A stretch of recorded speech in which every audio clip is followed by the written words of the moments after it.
Le projet d'observatoire de recherche sur la qualité de l'environnement, le projet ORC, répond à la volonté de pouvoir suivre sur le long terme l'évolution des milieux. On a actuellement besoin, dans le cadre du développement durable, d'avoir des indicateurs fiables et précis de l'évolution des systèmes.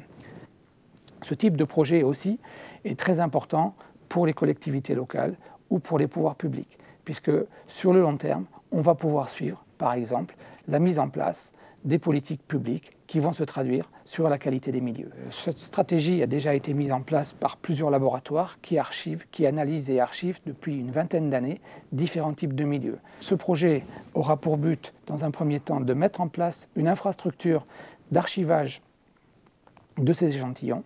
Ces échantillons ont été collectés dans différents types de milieux, dans des conditions de grande propreté et archivés dans des conditions de qualité extrême, afin de pouvoir, dans un premier temps, analyser à T0 lors de leur échantillonnage, et ensuite, rétrospectivement, parce que très souvent, nous avons des nouvelles classes de contaminants qui apparaissent, mais nous ne les connaissons pas, et nous avons très souvent, à ce moment-là, besoin de revenir en arrière pour comprendre. Le deuxième niveau de ce projet d'observatoire, c'est donc de mettre en place aussi une plateforme de métrologie ou d'analyse des échantillons, soit sur le domaine inorganique, isotopique ou organique, de très grande qualité.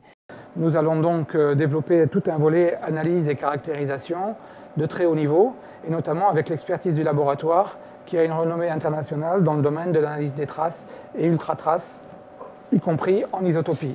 Donc l'appareil qui est là va nous permettre de suivre de façon rétrospective ou en temps réel la concentration d'éléments métalliques dans des matrices représentatives de l'échantillon, représentatives de l'évolution de l'échantillon.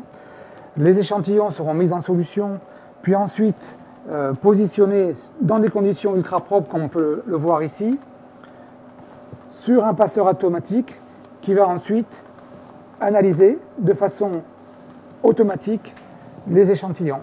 On aura donc une signature extrêmement fiable et extrêmement précise.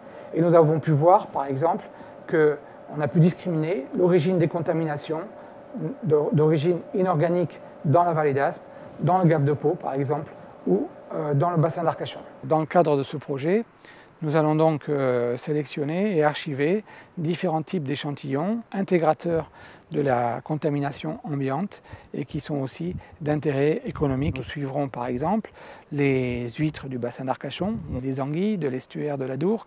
Le maïs peut être aussi un des types d'échantillons qui est intéressant à suivre, des sédiments dans le cadre de la vallée d'Aspe, des lichens. Ce projet d'observatoire de recherche sur la qualité de l'environnement s'appuie sur les compétences du laboratoire de chimie analytique bio-inorganique qui est une des composantes de l'IPREM, l'IPREM étant l'Institut pluridisciplinaire de recherche sur l'environnement et les matériaux.